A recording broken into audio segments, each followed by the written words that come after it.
Ассаламу алейкум туугандар, кандайсыздар? Сонуңуздар жакшыбы? Буйруса эртең Жапалак унаа базарына барабыз туугандар. Мындай суроо болуп атат сиздерге.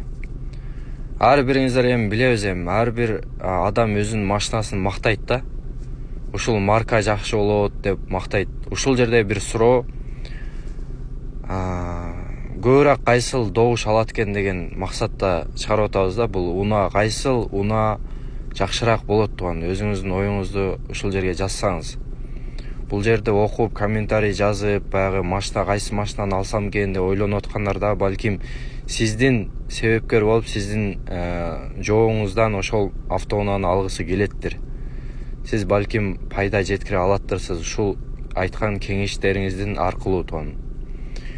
Бир машинаны айтсаңыз, марканы ушундай майда аз жейт, бензинди ушундай жейт, запчасти ушундай деп.